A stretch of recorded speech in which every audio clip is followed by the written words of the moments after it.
Are you getting as tired of me talking about this issue as I am? It's hard to believe that 2 years into the Affordable Care Act, with enormous evidence of its success, we have to keep on educating the legislature and the governor as to the consequences of their decisions.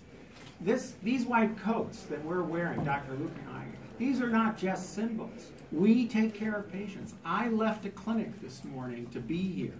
As a physician, I volunteer in a clinic in Raleigh providing care to the young working poor who don't have insurance. I see the impact of Governor McCrory's decisions on these people every week. Who are they? They build our houses and companies. They feed us. They sew our clothes. They serve our burgers and greet us. They answer our phones and take care of our elderly parents. Yet these hard-working folks have nothing to prevent them from developing serious and costly illnesses.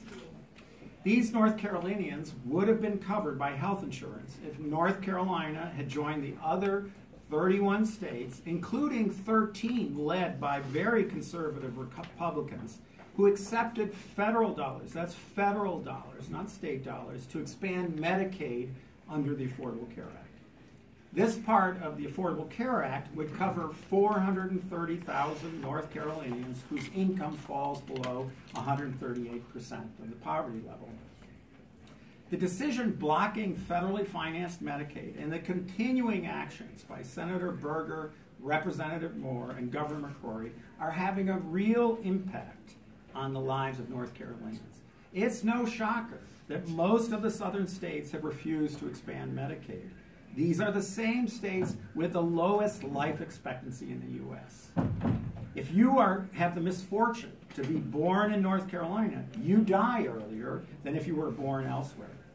Several studies have shown that the premature death rate in states that expanded Medicaid decreases compared to states that do not. In North Carolina, this means an additional 1,000 to 2,000 deaths per year. That's 1,000 to 2,000 unnecessary deaths each year. And God help you if you were born in the 14 worst counties in North Carolina. And I have a list, I can give those to you later. Your chances of prematurely dying are twice that of counties like Orange County, where Chapel Hill is, Mecklenburg, where Charlotte is, etc. Some of you may think it's extreme for me to say that these legislators have blood on their hands, but as a doctor, when I have a patient die from a preventable disease like colon cancer or breast cancer, what else can I say? They are the extremists, not I.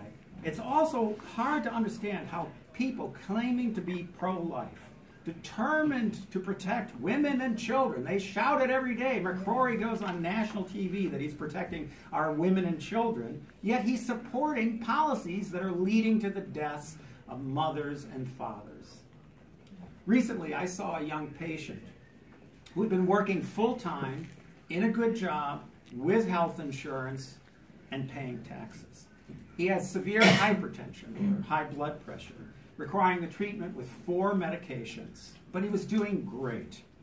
Then he developed a complication, which affected his balance, sort of a mini stroke kind of thing. But he still wanted to work. You see, he's a good guy. He wants to contribute to society. He likes working. He doesn't mind paying taxes. But because of his new disability, he couldn't work full-time. So in quick succession, he was laid off, which was probably illegal that happened, because he was disabled. He lost his health insurance, ran out of his blood pressure medicines, and then, of course, his blood pressure soared high and he began to develop kidney failure. Luckily, he found the free clinic where I work, and we were able to get his blood pressure controlled again. But this young man illustrates both the morally reprehensible nature of the decision not to expand Medicaid, as well as the economic folly of not expanding. If he goes on to develop kidney failure, which there's highly likely he will, he'll need dialysis. That costs $77,000 a year, and who's going to pay for it? The taxpayers, of course. So for want of 4 medications for the blood pressure, we would be on the hook for tens of thousands more.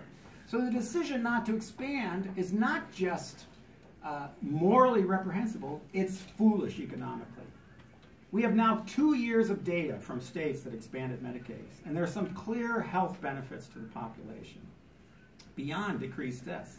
In the country as a whole, 19 million people now are newly insured.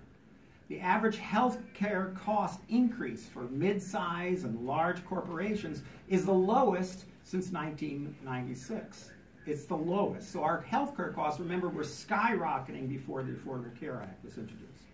This might explain that why the more enlightened chambers of Congress operating in those Republican-led states quietly lobbied for Medicaid expansion.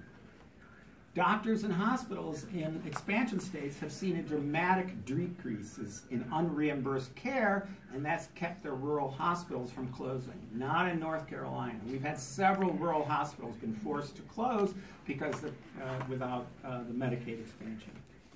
We're now 3 years after the legislature and Governor McCrory blocked federally funded expansion of Medicaid for the working poor. So we want to remind our legislators of the impact of their decision, the avoidable costs, the intolerable cruelty, and the unnecessary deaths. The legislature is in session now. Let's stop these deaths, listen to the experts across the state, and lift the block on Medicaid expansion. Thank you so much.